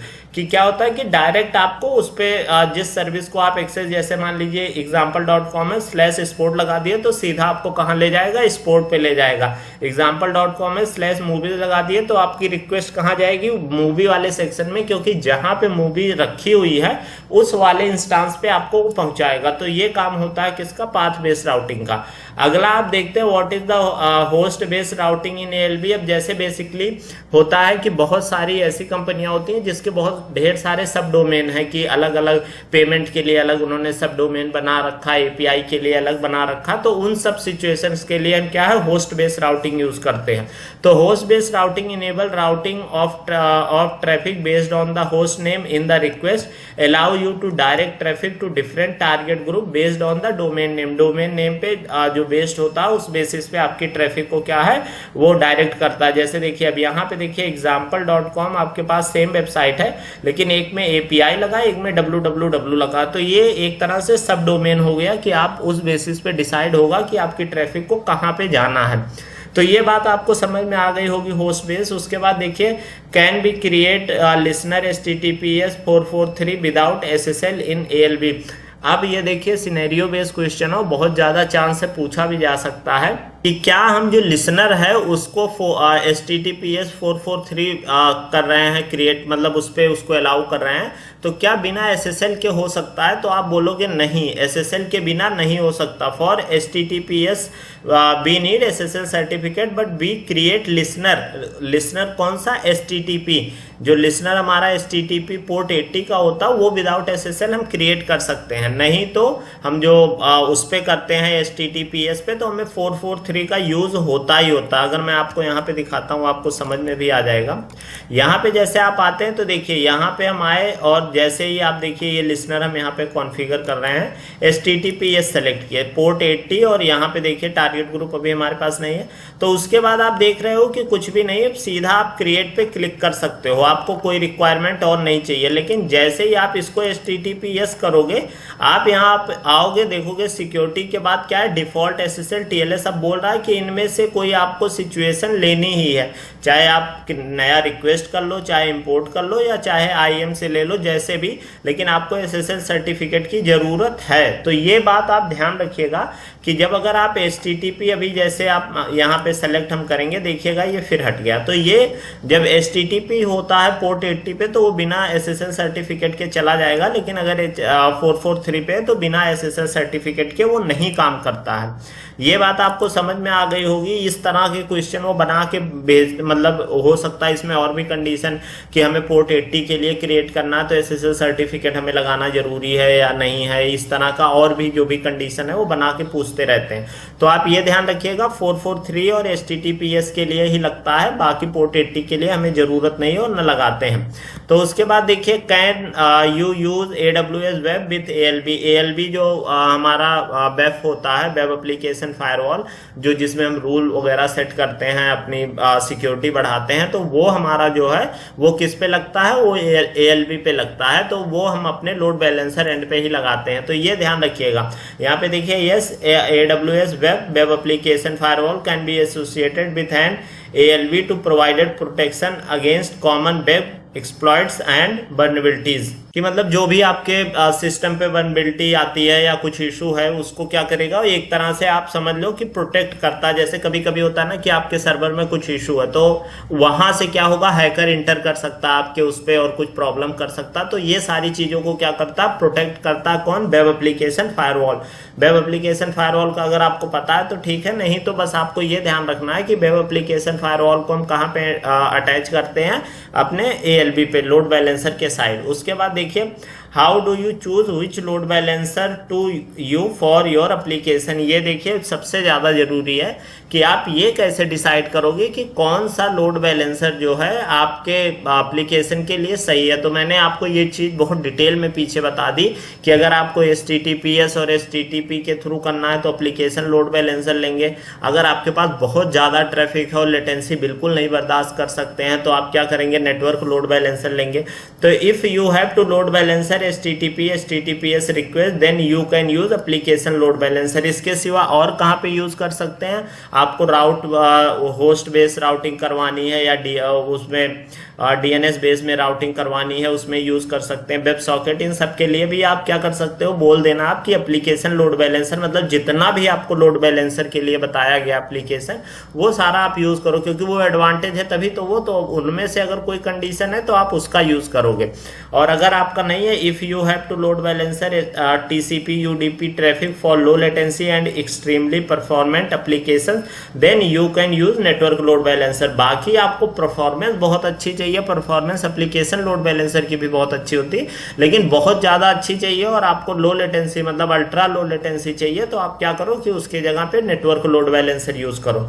तो ये आपका बात ध्यान रखिएगा। उसके बाद आगे बढ़ते हैं, can be use ALB and NLB both for a single domain. ये देखिए बहुत इंपॉर्टेंट क्वेश्चन है ये, एकदम अगर आप काम किए हो तभी आप समझ पाओगे कि अगर वो बोल रहे हैं कि क्या हम एक ही लोड बैलेंसर मतलब एक ही डोमेन के लिए, जैसे मान लीजिए google.com आपकी डोमेन है, उसके लिए ALB और NLB दोनों यूज कर सकते हैं। तो आप बोलोगे हाँ कैसे करना है, आप नेटवर्क लोड बैलेंसर क्रिएट करो। नेटवर्क लोड बैलेंसर का काम क्या हो गया, हाई उसकी वो रहेगी परफॉर्मेंस और लेटेंसी बहुत लो रहेगी। उसके बाद आप क्या करो कि जो आपको एप्लीकेशन लोड बैलेंसर है उसके फीचर को यूज करने के लिए आप क्या करो, एप्लीकेशन लोड बैलेंसर को टारगेट बना दो। तो वो आपका टारगेट हो गया, उसके अंदर इंस्टांस है, मतलब एक तरह से दोनों लोड बैलेंसर यूज हो गया, पहले नेटवर्क पे फिर एप्लीकेशन के अंदर जो टारगेट है और जो आपके EC2 इंस्टांस है वहां पे ट्रैफिक आएगी। तो वो आप तरीका यूज कर सकते हैं। Yes you can use both an application load balancer and a network load balancer for a single domain. In this setup the NLB can direct traffic to ALB as its target group। क्या होगा कि एक तरह से target group की तरह वो अपनी ट्रैफिक जो है उस पे एप्लीकेशन लोड बैलेंसर पे भेजेगी। तो ये आप ध्यान रखिएगा, NLB जो है वो उस सिचुएशन में आप ALB को क्या कर सकते हैं, एज अ टारगेट बना सकते हैं कि वो टारगेट हो गया, तब आप उस पर क्या कर सकते हैं, ट्रैफिक को भेज सकते हैं। अगर मैं आपको यहाँ पे दिखाता भी हूँ, यहाँ पे अगर आप आते हैं, देखिए अभी हमने टारगेट का यहाँ पे क्रिएट टारगेट में करेंगे, तो जैसे ही आप यहाँ आते हैं तो देखिए एक तो इंस्टांस आपके पास है, एक IP है, एक लेमडा फंक्शन है और एक क्या है, आपके पास एप्लीकेशन लोड बैलेंसर है, इसका भी यूज कर सकते हैं एज अ टारगेट। तो ये आप ध्यान रखिएगा। अब जैसे देखिए प्रोटोकॉल पोर्ट का हम यहाँ यूज करते हैं, ये सारे हैं, तो उस बेसिस पे तो ये आपका इसमें हम क्रिएट करते हैं जो आपका कि कैसे हम यूज कर सकते हैं। तो आपको ये बताना है कि जो एनएलबी है वो एज अ लोड बैलेंसर और एएलबी जो है वो एज अ टारगेट काम करेगा, ये आपका तरीका होगा। उसके बाद अगर आगे बढ़ते हैं, which port use by gateway load balancer, gateway load balancer के लिए कौन सा पोर्ट यूज होता है ये आप ध्यान रखिएगा। The gateway load balancer and its register virtual appliances instance exchange application traffic using the Geneve generic network virtualization encapsulation protocol on port 6081, कि आपका जो ये प्रोटोकॉल है जीनेब करके, मतलब एक तरह से जो सिक्योरिटी अप्लायंसेस के लिए होता है, तो वो इसका यूज करके और कौन से पोर्ट पे 6081 पोर्ट का हम यूज करते हैं। तो ये बात आपको समझ में आ गई होगी कि 6081 पोर्ट का हमें यूज करना है किसके लिए, जब हम network load balancer use gateway load balancer use करते हैं। तो गेटवे लोड बैलेंसर के लिए कौन सा पोर्ट 6081, ये याद रखिएगा। ये देखिए हमने एक बनाया भी था कि how traffic flow for gateway load balancer हो सकता है। देखिए गेटवे लोड बैलेंसर जो है उससे थ्योरी का ही क्वेश्चन पूछ सकते हैं, इंप्लीमेंट करना थोड़ा डिफिकल्ट होता है और वो बड़ी कंपनियां होती हैं, क्योंकि आपको इंस्टांस वगैरह का भी चार्ट देना होगा, वो मैंने आपको दिखाया भी है गेटवे लोड बैलेंसर की जो मेरी वीडियो पड़ी है एप्लीकेशन उसमें लोड बैलेंसर पे, इलास्टिक लोड बैलेंसर पे, तो वहां पे आप देख सकते हैं। बाकी मैं आपको एक बार समझा देता हूं। जैसे देखिए आप यहाँ पे एक बीपीसी आपका ये है, एक बीपीसी ये है, ये कौन सा है सर्विस प्रोवाइडर बीपीसी, ये सर्विस कंज्यूमर बीपीसी। तो अब देखिए यहाँ पे जैसे कोई ट्रैफिक आई इंटरनेट गेटवे पे, पहले आई इंटरनेट गेटवे के बाद कहाँ पे जाएगी, gateway load balancer end point पे। Gateway load balancer end point जैसे दूसरे पे आया, तीसरे पे वो कहाँ भेज दिया, उसने भेज दिया गेटवे लोड बैलेंसर पे। अब गेटवे लोड बैलेंसर के अंदर जितने भी आपके सिक्योरिटी अप्लायंसेस लगे होंगे, फायरवॉल लगा होगा, आईपीएस आईडीएस लगा होगा, पैकेट ट्रेसिंग लगा होगा, या और कुछ भी आप जो जितने भी यूज कर रहे हैं सिक्योरिटी के लिए या मॉनिटरिंग के लिए, वो सारे आपके यहाँ पे लगे होंगे। अब उसके बाद यहाँ पे वो सब राउंड से चेक होके फिर यहाँ आएगा गेटवे लोड बैलेंसर के पास, और गेटवे लोड बैलेंसर क्या करेगा, इसको भेजेगा फिर यहाँ पे, कहाँ पे, gateway load balancer end point पे। उसके बाद देखिए फोर्थ स्टेप के बाद ये कहाँ पे गया, ये आपका सीधा आया उसमें एप्लीकेशन सर्वर पे, उसके बाद आपके सर्वर पे ये आ रहा है। तो ये तरीका होता है। हमेशा ध्यान रखिएगा कि जो भी ट्रैफिक आएगी वो पूरे सिक्योरिटी स्कैनिंग से होके फिर जाएगी। तो इस सिचुएशन के लिए हम गेटवे लोड बैलेंसर यूज करते हैं, ये बात आपको समझ में आ रही होगी। उसके बाद अगर हम आगे बढ़ते हैं, what is healthy and unhealthy threshold in the target group. अब टारगेट ग्रुप में हेल्दी और अनहेल्दी जो मैंने आपको पीछे बता भी दिया कि क्या होता है।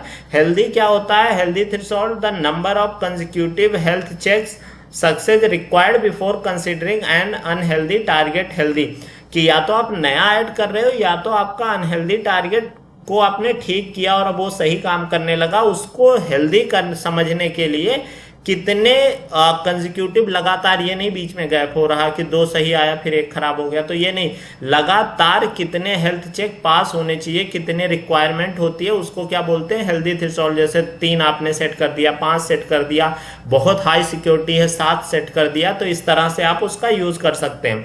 उसके बाद अनहेल्दी थ्रेशोल्ड, अनहेल्दी थ्रेशोल्ड में क्या है कि the number of consecutive health check failure required before considering a target unhealthy, कि जैसे मान लीजिए कोई इंस्टांस आपका है और इंस्टांस पे फेल हुआ वो, तो क्या होगा, उसको कितने बार अगर फेल हो तो उसको अनहेल्दी बोलना चाहिए। तो हमेशा जो आपका रिक्वायरमेंट होता है इसको आप थोड़ा ज्यादा रखिए और इसको कम रखिए। इसको अगर 2 बार भी किया और फेल आ गया तो हटा दो पहले आप, उसके बाद में आप उसको चेक करना। लेकिन आप या और हेल्दी में क्या करो कि कोई खराब होके आया है तो उसको 4-5 बार चेक करो, उसके बाद ही उसको ऐड करो, क्योंकि हो सकता है फिर कुछ प्रॉब्लम आ जाए ऐड होते ही। तो इस तरह की सिचुएशन, मतलब आपको हेल्दी थ्रेशोल्ड ज्यादा रखना होता है और अनहेल्दी क्या होता है, कम रखना होता है। ये बात आपको समझ में आ गई। उसके बाद देखिए how to add or remove SSL certificate to एएलबी। अब अगर कोई आपका एप्लीकेशन लोड बैलेंसर है उसमें आप एसएसएल सर्टिफिकेट कैसे ऐड करोगे, तो आपके पास 2 तरीके होते हैं। एक तो जब आप क्रिएट कर रहे हो तब आप ऐड कर सकते हो, अगर आपको क्रिएट के टाइम नहीं ऐड किए हो, बाद में आपको कोई और एसएसएल सर्टिफिकेट लगाना है, तो आपको लोड बैलेंसर पे जाओगे, click on load balancer where you want to add or remove SSL certificate, click on listener and rules पहले आप लिसनर पे आओगे, लिसनर पे HTTPS 443 रहता है, उस पे आप क्लिक करोगे तो आपको दिखाएगा कि कितने सर्टिफिकेट आप में ऐड हैं या नहीं ऐड हैं। उसके जब आप वो देख लोगे तो उसके बाद आप क्या करोगे कि उसको आप वहां से जो लिसनर का है सर्टिफिकेट उसको आप क्या करोगे, ऐड कर दोगे और उसके बाद उसमें ऐड या रिमूव करके आप उसमें देख सकते हो। तो ये तरीका होता है, ये ध्यान रखिएगा। जो आपका SSL सर्टिफिकेट होता है ये अगर आप देखेंगे तो उसमें ऐड सर्टिफिकेट और रिमूव सर्टिफिकेट का सेक्शन बना हुआ होता है जब भी आप कोई सर्टिफिकेट का यूज करते हैं।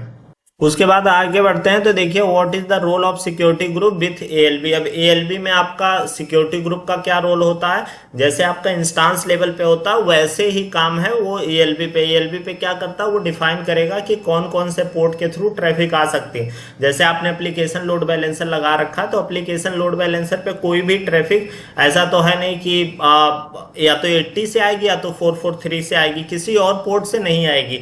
तो उस अनुसार आपको डिफाइन करना पड़ेगा कि आप कौन सा लोड बैलेंसर यूज कर रहे हो, कौन कौन सी ट्रैफिक डिफाइन करोगे, इनकमिंग और आउटगोइंग। उस बेसिस पे आउटगोइंग तो बेसिकली सारे ही होते हैं, इनकमिंग आपको कौन से करने हैं वो डिफाइन करना होता है। Security group act as a virtual firewall for ALB controlling inbound and outbound traffic based on rules you define.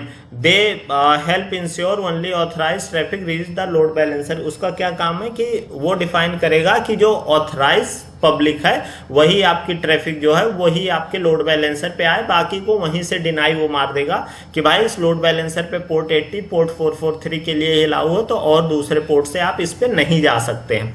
तो ये तरीका होता है कि आपने उस पर सिक्योरिटी ग्रुप आप सेट करते हैं। एक तो आपका जो होता है उसमें लोड बैलेंसर पे सेट करते हैं और एक आपका जो होता है इंस्टांस पे। अगर आप यहाँ पे देखोगे आके तो यहाँ पे देखिए जब हम क्रिएट कर रहे थे तो देखिए यहाँ पे आया एक डिफॉल्ट ऐड किया और इसमें और भी जितने सिक्योरिटी ग्रुप आप चाहो यहाँ पे जैसे ये सारे यहाँ पे आप ऐड कर सकते हो। तो देखो ये ऐड होता जा रहा और उसके बाद क्रिएट होने के बाद भी ऐड कर सकते हो। जैसे आपका सिंपल EC2 इंस्टांस होता है वही स्टेप यहाँ भी होता है ऐड और रिमूव करने का सिक्योरिटी ग्रुप। तो उसके बाद अगर हम आगे बढ़ते हैं तो देखिए what is N SSL certificate and how is it use with ELB। ये मैंने आपको पहले ही बता दिया है कि SSL सर्टिफिकेट को कैसे ऐड और रिमूव करते हैं। तो देखिए an SSL certificate is use to encrypt data transmitted between client and the load balancer. Load balancer और क्लाइंट के बीच में क्या होता है, इनक्रिप्ट और डिक्रिप्ट। SSL टर्मिनेशन क्या करता है, डिक्रिप्ट करता है और इनक्रिप्ट पहले होगा फिर डिक्रिप्ट होगा। तो वो उसका काम है किसका, SSL का। It is associated with the load balancer listeners to enable HTTPS traffic. जो मैं अभी आपको दिखा भी रहा था कि जब लिसनर हम कॉन्फ़िगर करते हैं तो उसमें पोर्ट 443 करते हैं तो HTTPS के थ्रू होता है और वहां से हम उसको ऐड करते हैं। तो ये बात भी आपको समझ में आ गई होगी कि SSL सर्टिफिकेट का काम क्या है और वो हम कैसे यूज करेंगे अब अगर हमें ऐड करना हो सर्टिफिकेट। उसके बाद देखिए what is an ACM AWS certificate manager and how does it related to ELB। अब देखिए ये मैंने आपको अभी दिखाया भी कि जो ACM होता है उसमें हम क्या करते हैं, सर्विस का रिक्वेस्ट जो अगर मैं अभी आपको यहाँ पे दिखाऊं तो अभी देखिए मैंने आपको यहाँ पे एक दिखाया भी कि यहाँ पे रिक्वेस्ट करके और कोई डोमेन लेके और वो करके, इसी को बोलते हैं। ये आपका क्या है, AWS सर्टिफिकेट मैनेजर। तो यहीं पे हम यूज करते हैं। जो अभी मैंने एक सर्टिफिकेट लेके डिलीट किया है तो वो यहीं पे यूज करते हैं। तो उसी की बात कर रहे हैं कि ACM क्या होता है। तो आप अगर यहाँ पे देखोगे तो लिखा है ACM is a service that provide and manage SSL TLS certificates for use with AWS services including ELB की। ELB और भी कोई सर्विस है तो आप यहाँ से उसका यूज कर सकते हो।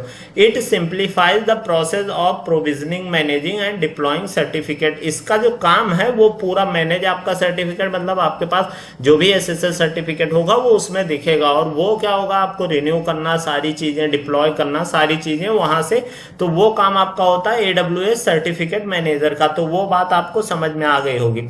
उसके बाद अगर हम आगे बढ़ते हैं तो देखिए लिखा है how do you secure communication between and ALB and it's target group, मतलब टारगेट इंस्टांस। तो टारगेट इंस्टांस और उसके बीच में देखिए करने के लिए क्या है, communication can be secured by using HTTPS जो आपका SSL सर्टिफिकेट हो गया और HTTPS between the ALB and the target group and ensuring that security group and network ACL are configured to restrict traffic appropriately. कि उसके बाद जो आप देखो क्या क्या तरीके होंगे, एक तो आप अवॉइड करो HTTP का यूज़ करने के लिए। हमेशा HTTPS ही यूज़ करना है क्योंकि वो सिक्योर रहता है। आप देखोगे कोई वेबसाइट खोलते हो तो हमेशा HTTPS ही दिखता है। अगर आप HTTP पे रहता है नॉट सिक्योर लिख के आता, आप खुद ही नहीं उसको यूज़ करते हो। उसके बाद देखिए आपके टारगेट ग्रुप को प्रॉपर कॉन्फ़िगर होना चाहिए, सिक्योरिटी ग्रुप को करना हो और एडिशनल लगाना हो तो सबनेट लेवल पे आप नेटवर्क ACL का यूज़ करो कि आपकी किस ट्रैफिक को अलाउ कर रहे हो और प्रॉपर मैनेज रहे। तो ये तरीका होता है कि आप अपने लोड बैलेंसर और टारगेट को सिक्योर कम्युनिकेशन करने के लिए, कि दोनों के बीच में सिक्योर कम्युनिकेशन हो। उसके बाद आगे देखते हैं तो देखिए दिया अब इसमें कुछ कुछ जो है आपके सिनेरियो बेस्ड क्वेश्चन है। What step would you take if the ELB is not distributing traffic evenly, कि जो आपका लोड बैलेंसर है वो अगर ट्रैफिक प्रॉपर नहीं भेज रहा है, किसी एक सर्वर पे जा रहा है या कुछ और इशू आ रहा है, या आपको ऐसा लग रहा है कि मैंने 3 सर्वर लगाए थे और ट्रैफिक एक पे ही आ रही है, तो वो सारे आपके इशू हो सकते हैं और आपको टाइम आउट आ रहा है या इस तरह का, या रिस्पॉन्स लो हो गया। तो उन सब तरह की चीज़ों में देखिए आपको क्या क्या चेक करना होता है। Check the load balancer configuration. पहले तो आप लोड बैलेंसर में जो जो कॉन्फ़िगरेशन लगाए हैं वो देखिए प्रॉपर। उसके बाद including the health of target instances. ऐसी भी सिचुएशन हो सकती है कि आपने 3 लगाया, उसमें 2 अनहेल्दी मार गया किसी रीजन से या कुछ इशू हो गया, एक ही काम कर रहा है, तो वो आप देखिए। उसके बाद आप लिसनर रूल पे देखिए कि आपने क्या यूज़ किया है, पोर्ट 80 या 443। पता चला आप लिसनर पे कर रहे हो कि जो चेक करना है वो पोर्ट 80 से आपको हेल्थ चेक करना है और आपने उसमें इंस्टांस को अलाउ ही नहीं किया है पोर्ट 80, तो तब वो कैसे इनकमिंग ट्रैफिक करेगा, फिर तो वो नहीं चेक कर पाएगा और वो अनहेल्दी बताता रहेगा। तो ये प्रॉपर आपको ध्यान रखना है कि आपका जो अभी मैं यहाँ पे दिखा भी रहा था, अभी मैं एक बार फिर से आपको दिखाता हूँ। लिसनर रूल हो गया। उसके बाद देखिए क्या दिया है कि एंड ट्रैफिक डिस्ट्रीब्यूशन सेटिंग, की ट्रैफिक कैसे डिस्ट्रीब्यूट हो रही है वो सारी सेटिंग देखनी होगी। Ensure that all target are healthy and properly registered. आपको ये ध्यान रखना है कि सबसे पहला काम कि आपको ओपन करके देखना पड़ेगा कि भैया आपके सारे टारगेट रजिस्टर्ड हैं जो वो प्रॉपर हेल्दी हैं और उनमें कुछ कॉन्फ़िगरेशन की इशू ना हो। तो ये सारे जो आप एक तरह से आप बोलो कि ट्रबल शूटिंग जो की जाती है, तो ये सारे स्टेप हम लोड बैलेंसर के एंड पे देखते हैं। अगर मैं आपको यहाँ पे दिखाता हूँ, जैसे यहाँ पे भी देखिए मैं टारगेट क्रिएट कर रहा था। देखिए आपने यहाँ पे जो है हेल्थ चेक के लिए HTTP यूज़ किया या HTTPS यूज़ किया है। अब मान लीजिए आप HTTPS पे काम कर रहे हैं, यहाँ आपने HTTP ले लिया, तो आपको क्या होगा इसमें, जैसे यहाँ पे देखिए हेल्थ चेक है, HTTP है, तो ये आपका आ गया, यहाँ पे हेल्थ चेक होगा। अगर HTTPS हो गया तो अब क्या होगा, जो आपका हेल्थ चेक होगा वो HTTPS के थ्रू होगा। और पता चला आपने यहाँ पे HTTPS लिया है और आपने सिक्योरिटी के लिए लोड बैलेंसर पे पोर्ट 80 अलाउ ही नहीं किया अपने इंस्टांस पे। तो ये सारी प्रॉब्लम आती है जो कॉमन होती है। तो इसको आप ध्यान रखिएगा कि प्रॉपर कॉन्फ़िगरेशन उसकी होनी चाहिए, कि जिस पोर्ट पे आप चेक कर रहे हो वो पोर्ट ओपन होना चाहिए इंस्टांस लेवल पे ट्रैफिक भेजने के लिए, सारी चीज़ें कि जिससे वो चेक कर पाए। उसके बाद आगे बढ़ते हैं। How can you diagnose and resolve a 504 gateway time out error from an ALB। उसके बाद आपका देखिए क्या दिया है कि आपका जो ALB है उस पर क्या करना है, आपको एक बार देखना पड़ेगा कि अगर मान लीजिए 504 एरर आ रहा हो तो वो कैसे, क्यों आ रहा है, क्या रीजन हो सकता है। जैसे आपके गेटवे लोड बैलेंसर है, आप URL हिट करोगे, अगर कुछ इशू चलता रहता है 502, 504, 524, ये सारे एरर आते रहते हैं टाइम आउट के, तो ये आपको देखना पड़ेगा। A 504 error indicate that the backend server are not responding in a timely manner. मतलब ये 504 का एरर ये हो गया कि जैसे 30 सेकंड आपने डाला है कि 30 सेकंड में आ जाना चाहिए, रिस्पांस नहीं आ रहा, तो वो क्या होगा 504। मतलब ये हो गया कि जितने टाइम में आपको चाहिए आउटपुट उतने टाइम में आपका जो बैक एंड सर्वर है वो नहीं दे पा रहा। क्यों नहीं दे पा रहा है, अब उसके बहुत सारे रीजन हो सकते हैं। Check the health of the target instance, पता चला अनहेल्दी हो गया हो, एक ही हो, या मान लीजिए वो उस पर इशू आ रहा हो। Review application log for error, मान लीजिए आपने अपाचे या Nginx यूज किया है तो उसमें कुछ कॉन्फ़िगरेशन में है उसका एरर, आप मतलब वहां पे एरर लॉग जो होता है अपाचे Nginx का वो आप जाके चेक करो। And verify that target group health check setting are correctly configured, कि जो मैं अभी बता रहा था कि टारगेट ग्रुप का आपका जो कॉन्फ़िगरेशन है वो आपका सही हो। तो ये सारा काम आपको एक एक करके चेक करना पड़ता है जब आपके इशू आए। सबसे पहले आप आ जाओगे टारगेट ग्रुप में, उसमें हेल्दी अनहेल्दी इंस्टांस की कंडीशन देखोगे, वो सब नहीं है तो आप फिर चेक करोगे लॉग में कि क्या आ रहा है, एरर लॉग क्या है। उसके बाद आप चेक करोगे कि सारी चीज़ें कॉन्फ़िगर है कि नहीं है। तो ये सारे काम होते हैं जब हमारे लोड बैलेंसर एंड पे कुछ एरर आने लगते हैं। उसके बाद आगे देखते हैं कि what is the importance of cloud watch matrix for trouble shooting ELB issue. जो ELB इशू है उसके लिए आप कैसे क्लाउड वॉच का यूज़ करते हैं।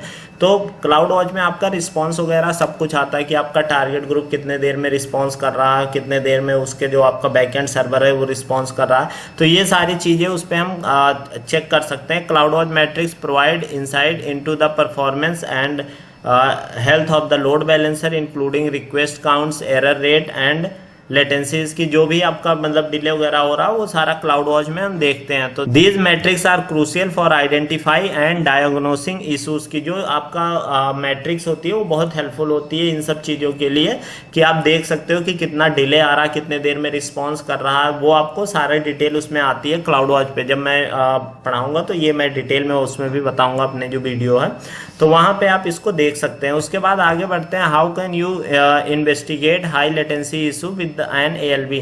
जो आपके ALB पे है, अगर आपको ऐसा कभी रिपोर्ट आया कि भाई रिस्पांस बहुत स्लो है, कि मतलब आपका जो लेटेंसी है वो बहुत हाई है, तो क्या होगा कि मतलब आप कुछ भी कोई हिट कर रहा, 2 मिनट बाद खुल रहा, वो हो रहा, तो ये सारे इशू के लिए आपको क्या करना होगा, investigate latency issue for analysing cloud watch matrix. Cloud watch matrix पे आप देख सकते हो कि आपका जो टारगेट ग्रुप है वो कितने देर में रिस्पॉन्स कर रहा है। उसके बाद reviewing ALB and backend server log, जो आपके जैसे मान लीजिए मैं अभी बता रहा था कि कोई इंस्टांस अनहेल्दी हो गया, किसी के ऊपर एक्सेस लोड आ गया, ये सारी चीज़ें भी आप लॉग में देख सकते हैं। And checking the network and application performance, उसके बाद आप देखेंगे कि क्या इशू, मतलब ऐसा नहीं है कि सिर्फ लोड बैलेंसर की वजह से इशू, मान लीजिए आपने जो कॉन्फ़िगरेशन कर रखा है डेटाबेस के साथ या कुछ और चीज़ें ऐड कर रखी है वहाँ से भी डिले आ रहा है, तो आपको इंटरनल और AWS की जो सपोर्ट है उनके थ्रू आपको देखना पड़ेगा कि जैसे क्लाउड वॉच में नहीं आ रहा है तो फिर आपका ये हो सकता है कि आपके बैक एंड पे आ रहा हो, अगर मान लीजिए एप्लीकेशन लोड बैलेंसर पे नहीं आ रहा, तो ये सारी चीज़ें आपको एक एक करके वेरीफाई करनी पड़ेंगी। उसके बाद देखिए, what common issues might causes an ALB to show a high number of 5XX error, मतलब 502, 504, 524 इस तरह के एरर आ रहे हैं। इसका क्या मतलब हुआ, high 5XX errors often indicate issue with backend server such as application crashes, server misconfiguration or resource limitation. ये सारे प्रॉब्लम हो सकते हैं कि आपके पास सर्वर कम हो, जैसे डिले आ रहा है, तो ऐसा नहीं है कि प्रॉब्लम ही हो सकता है कि आपने क्या किया हो, कॉन्फ़िगरेशन में बहुत कम सर्वर का यूज़ किया और ट्रैफिक उससे ज़्यादा हो, तो वो सब भी प्रॉब्लम है। आपका एप्लीकेशन क्रैश कर गया, मान लीजिए अपाचे आप यूज कर रहे हो, अपाचे किसी कारण से स्टॉप हो गया, तो ये, या आप मान लीजिए आपके प्रोग्राम में कुछ एरर आ रही है, तो इन सब कारणों से क्या है 504 या 502 या 524 ये सारे एरर आते रहते हैं। तो उसके बाद देखिए दिया, how does ALB handle scaling for incoming traffic. जो आपकी इनकमिंग ट्रैफिक है उसको स्केल करने के लिए क्या है कि मतलब अगर जैसे अभी यहाँ पे मैंने आपको बताया ना कि ज़्यादा आ गया लोड या वो हो गया तो इशू आएगा, तो उसको आप मैनेज कैसे करोगे, हो सकता है वो आपसे नेक्स्ट क्वेश्चन में पूछ लें। तो उसको मैनेज करने के लिए ALB automatically scale to handle incoming traffic by distributing it across multiple target. जो आप क्या है कि जब टारगेट ढेर सारे रहते हैं उसमें वो इक्वली डिस्ट्रीब्यूट करता है। It adjust capacity based on the volume of the incoming request and the load on the target. तो देखिए लोड जो होता है वो उस पर क्या होता है, डिस्ट्रीब्यूट करता रहता है। ये तब की कंडीशन है जब आपके पास पता है कि हमारे पास जो रिसोर्स है वो सफिशियंट है, तब तक वो मैनेज, नहीं तो फिर आपको ऑटो स्केलिंग वगैरह लगा के और इंस्टांस क्रिएट करने पड़ सकते हैं, और या आप मैनुअली ऐड करना चाहो कर सकते हो, लेकिन बेसिक में आपको यही स्टेप होता है कि वो क्या करेगा कि ऑटोमेटिकली जो आपकी ट्रैफिक है वो डिस्ट्रीब्यूट करता रहेगा सारे लोड बैलेंसर पे कि एक आपका जो सिस्टम है वो मैनेजेबल चले। तो उसके बाद देखिए दिया, what is the connection draining feature in ALB।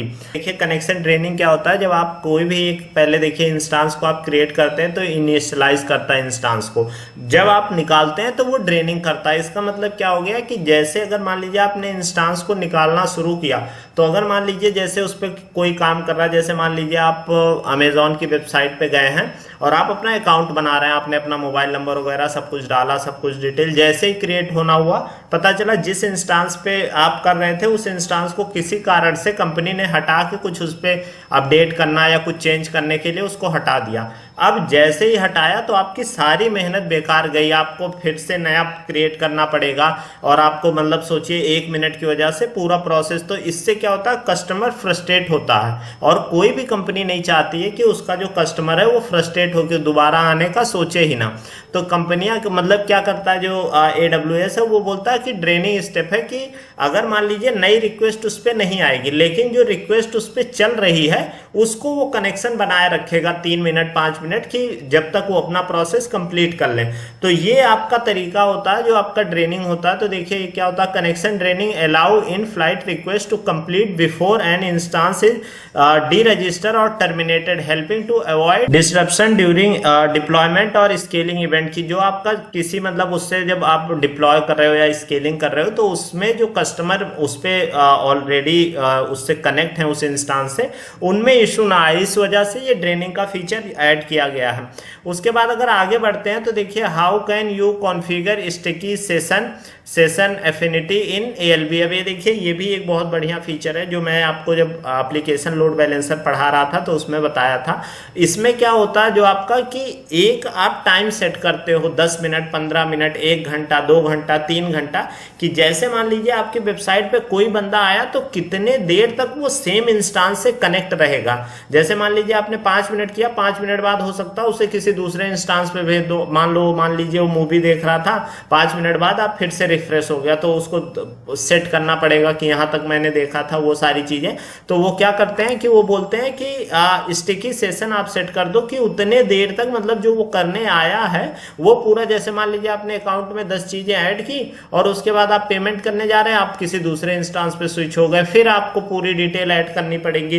तो इसको बोलते हैं स्टिकी सेशन। उसमें क्या होता है कि आप सेट कर देते हो कि जैसे जो क्लाइंट आया वो 3 घंटे तक इसी इंस्टांस से कनेक्ट रहेगा, जो जो चीजें उसको करनी है वो कर ले, बार बार उसको स्विच ना होना पड़े। तो इसी को बोलते हैं sticky session. Sticky sessions can be configured by enabling the stickiness attribute in the target group setting. This feature use cookies to maintain session affinity between client and specific target. क्या काम होता है, स्पेसिफिक जो client और target के बीच में connection बनाए रखना होता है। तो ये काम आपका होता है कि जो उसका स्टिकी सेशन का होता है। मुझे लगता है ये आपको क्लियरली समझ में आ गया होगा। और ये वीडियो बहुत ज़्यादा बड़ी हो जा रही है तो मैं इस वीडियो को यहाँ से एक सेक्शन इसका काट दूंगा और आगे की जो वीडियो है उसको मैं दूसरे पार्ट 2 में करके ऐड कर दूंगा, तो जिससे आपको देखने में वो हो। मैं एक बार में ही पूरा ये रिकॉर्ड कर लेता हूँ, बट ये मैं हाफ करके यहाँ तक का मैं एक बार में डाल दूंगा और यहाँ तक के आगे की वीडियो मैं उसको अगले में ऐड करके डाल दूंगा। क्योंकि देखिए अभी इसमें काफ़ी स्लाइड है, 100 स्लाइड के आसपास है, तो मुझे लग रहा है कि 93 है। तो अभी मतलब ये जो वीडियो अगर एक में बनाऊंगा तो काफ़ी ज़्यादा हो जाएगा। तो इस वीडियो में इतना ही रखते हैं और इससे आगे की चीज़ें मैं नेक्स्ट वीडियो में ऐड कर देता हूँ। तो इस वीडियो में इतना ही। Bye bye, take care, keep learning.